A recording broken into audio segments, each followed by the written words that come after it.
राज जी और प्रताप सिंह जी का भाषण सुना, मुझे लगा इन दोनों के भाषण के बाद में से किसी को बोलने की जरूरत है नहीं। जो कुछ बोलना कहना था वो प्रताप सिंह जी ने बड़े जोर से, विस्तार से और आदरणीय मोहन प्रकाश जी ने आपको बोला। लेकिन प्रकाशा जी की अध्यक्षता में आज प्रदेश कांग्रेस कमेटी का ये धरना हो रहा है। तमाम मंत्रीगण मौजूद हैं, पार्टी के सब पदाधिकारी मौजूद हैं और आप सब मौजूद हो। साथियों, हम पिछले 7 दिन से देख रहे हैं कांग्रेस ने जो आह्वान किया था महंगाई के खिलाफ, और आज हम लोग विशेष रूप से पेट्रोल डीजल गैस की चर्चा हम लोग कर रहे हैं। सब वक्त हमने अपनी बात को रखा। मुझे लगता है कि ये ऐसी चीजें हैं जिसके बारे में हर गृहिणी, हर घर, हर वर्ग, गांव, शहर, देश प्रदेश के लोग जानते हैं, समझते हैं। लेकिन जो बात समझाने वाली है, जिसके लिए मैं समझता हूं अखिल भारतीय कांग्रेस कमेटी प्रयासरत है कि ये जो लगातार आर्थिक आतंक हम पे छोड़ा जा रहा है, ये मात्र बढ़ी हुई कीमत नहीं है। बढ़ी हुई कीमतों के कारण बताते हैं कि अंतर्राष्ट्रीय में बाजार में दाम बढ़ गए, यूक्रेन रूस का युद्ध हो रहा है। लेकिन ये जो दाम बढ़े हैं, संघीय प्रणाली के अंदर जो देश की आय होती है उसका विभाजन होता है। केंद्र के पास कुछ हिस्सा जाता है, राज्य के पास कुछ हिस्सा जाता है। तो पिछले 70-72 सालों में जब जब टैक्स लगता था या एक्साइज लगती थी, उसका विभाजन होता था। केंद्र सरकार के पास एक अंश जाता था और राज्य सरकारों में बंटता था। भाजपा की सरकार ने पिछले 7 सालों में क्या किया है? जो दाम हम बड़े देख रहे हैं, मुंबई में 121 रुपए लीटर पेट्रोल बिक रहा है, 121 रुपए। जो दाम बढ़े हैं, इसमें अधिकांश सेस डाला है सरकार ने, सेस, और वो सेस का पूरा पैसा केंद्र की सरकार की जेब में जा रहा है। 1,28,000 करोड़ रुपया, मैं दोबारा बोलता हूं, 1,28,000 करोड़ रुपए सिर्फ सेस के माध्यम से पेट्रोल डीजल से सरकार ने 6 साल में कमाए। बढ़े हुए दामों में जो आय हो रही है, जो इनकम हो रही है, वो राज्य सरकारों में जा नहीं रही है। राज्य सरकारों का जो हिस्सा बनता है वो केंद्र सरकार दे ही नहीं रही।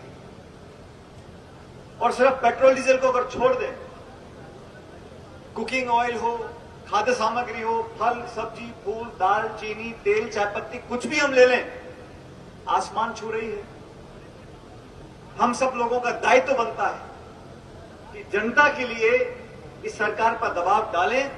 मुझे खेद है केंद्र सरकार का एक भी नुमाइंदा ऐसा नहीं है जिसने जनता के आंसू पहुंचने की कोशिश भी की हो।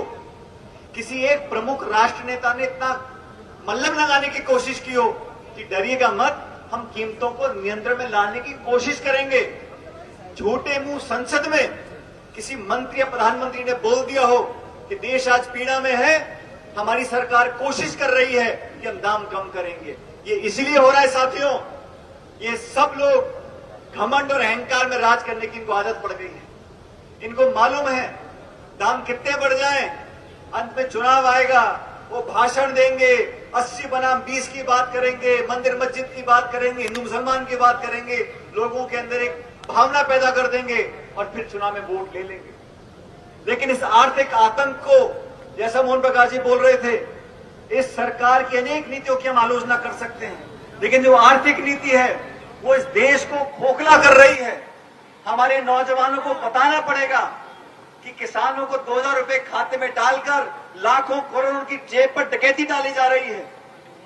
आज केंद्र की सरकार ने कुछ छोड़ा नहीं। हवाई अड्डा हो, रेलवे लाइन हो, बीमा कंपनी हो, तेल कंपनी हो, कुछ भी हो, उस सबको बेचने में लगे हुए हैं। और बेच के वो जो आमदनी आ रही है वो किसकी जेब में जा रही है? अगर मुफ्त का राशन बांट दें, मैं सरकार का धन्यवाद करूंगी, लेकिन संपत्तियां बेचकर सीमित लोगों तक, चंद लोगों तक उसकी आमदनी की जो पैसा है वहां तक पहुंच रहा है। ये अर्थव्यवस्था जो हो रही है, इतने बड़े देश में जहां 130 करोड़ लोग रहते हैं, 2/3 लोग किसानी में निर्भर करते हैं। कोरोना काल में लॉकडाउन हुआ, उसके दौरान हर बड़े देश ने सीधा लोगों को पैसा दिया था। मैं आप लोगों से पूछना चाहता हूं, केंद्र की वित्त मंत्री महोदया ने एक घोषणा करी थी लॉकडाउन के दौरान कि हम 20 लाख करोड़ रुपए की आर्थिक पैकेज देंगे। आप में से किसी ने उस 20 लाख करोड़ का एक नया पैसा देखा है? 20 लाख करोड़ का पैकेज की घोषणा करी, वो पैसा कहां गया किसी को मालूम नहीं। घोषणाओं में, भाषण में, विज्ञापन में, इश्तिहार में, टेलीविजन में, अखबार में, व्हाट्सएप में, मोबाइल में प्रचार, दुष्प्रचार, विरोधियों को आलोचना करना, कोसना। ये पहली सरकार है जिसने सुप्रीम कोर्ट के जजों को राज्यसभा में भेजा है। ये पहली सरकार है जिसने चीफ जस्टिस जैसे लोगों को राज्यपाल बनाया है, पॉलिटिकल पोस्ट दी है। देश में ऐसा माहौल बना है साथियों जिसका मुकाबला करने के लिए कांग्रेस पार्टी को और मजबूती से लड़ना पड़ेगा। मुझे खुशी है गोविंद डोटासरा जी ने दौरे शुरू करे हैं, अलग अलग जिलों में जा रहे हैं, कार्यकर्ताओं से मुलाकात कर रहे हैं। लेकिन इस अभियान के साथ साथ हमें ध्यान देना चाहिए, हमारी जो मेंबरशिप है कांग्रेस पार्टी की, उसमें भी हमको गति लानी पड़ेगी। हम लोगों को जोड़ना पड़ेगा, लोगों को समझाना पड़ेगा, एहसास दिलाना पड़ेगा। धरना हो, प्रदर्शन हो, ये सांकेतिक होते हैं, लेकिन जो संदेश है वो जन जन तक पहुंचाना पड़ेगा। इस पूरे देश के अंदर भारतीय जनता पार्टी की सरकार जरूर है, लेकिन वो भी इस बात को जानते हैं कि जब उनकी पोल खुलेगी तो बार बार ध्रुवीकरण का जो नारा देते हैं, लोगों को बहकाने का नारा देते हैं, ये कभी न कभी नकाब उतरेगा, उतरना चालू हो गया है। लेकिन हम सबको संकल्प लेना पड़ेगा। आज हमारे घरों के अंदर आज ऐसा कौन सा व्यक्ति है जो पेट्रोल पंप पे अपने स्कूटर मोटरसाइकिल पर पेट्रोल डलवाता है, उसको पीड़ा नहीं होती होगी? मन में उसको लगता होगा मैं अपने बच्चों को कैसे पाल सकूंगा। जिस व्यक्ति की तनख्वाह 10,000 15,000 महीने की है, वो अपने 2 बच्चों के स्कूल की फीस भी देगा, उनके ड्रेस भी खरीदेगा, राशन भी चलाएगा, रसोई भी चलाएगा। वो पीड़ा में है, वो दुख में है, उसका दामन हमको पकड़ के रखना है, उसका हाथ हमको पकड़ के रखना है। लेकिन एक राजनीतिक कार्यकर्ता की जिम्मेदारी क्या है? इस देश में जो विचारधाराएं फैल रही हैं, उसका मुकाबला करने के लिए संपूर्ण भारत में अगर कोई विचारधारा है तो कांग्रेस की विचारधारा है। उस विचारधारा को और व्यापक बनाने के लिए हम लोगों को और मेहनत करनी पड़ेगी। और मुझे कहने में कोई संकोच नहीं है, लगातार राजनीति में चुनाव आते हैं जाते हैं, लेकिन विचारधारा को मजबूत करने के लिए हमें कार्यकर्ताओं को जोड़ना पड़ेगा। और आप सबसे मैं आग्रह करूंगा, पिछले 7-8 दिन से जो अभियान चला, आज हम राजधानी में अभियान कर रहे हैं, मुझे लगता है बहुत जल्द दिल्ली के अंदर भी हम इस प्रकार का कार्यक्रम करेंगे। संसद के अंदर भी हम लोगों ने आवाज को उठाया है, धरने भी दिए जनता मंदिर में। और ये लोग जो शौर्य वीरता की बात करते हैं, भारत माता के नाम पर वोट लेना चाहते हैं, मैं पूछना चाहता हूं कि इनकी सरकार से भारत की सेना में 1,22,000 पद खाली पड़े हैं, 2.5 साल से भर्ती नहीं हुई सेना की। कौन जवाब देगा?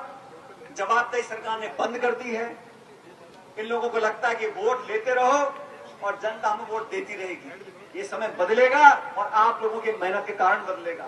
मैं आप लोगों को घबरा देना चाहता हूं, आह्वान करना चाहता हूं कि इस प्रकार के आयोजन करते रहेंगे और जहां जहां भी हम लोगों को पार्टी का आदेश मिलेगा वहां जाकर आप लोगों की मदद करेंगे। मैं एक बार पूरे डोटासरा जी का जो प्रदेश अध्यक्ष हैं और प्रताप सिंह जी जो जिला अध्यक्ष हैं, दोनों अध्यक्षों को, सभी साथियों को बहुत धन्यवाद करता हूं कि आप लोगों ने इस आयोजन को किया।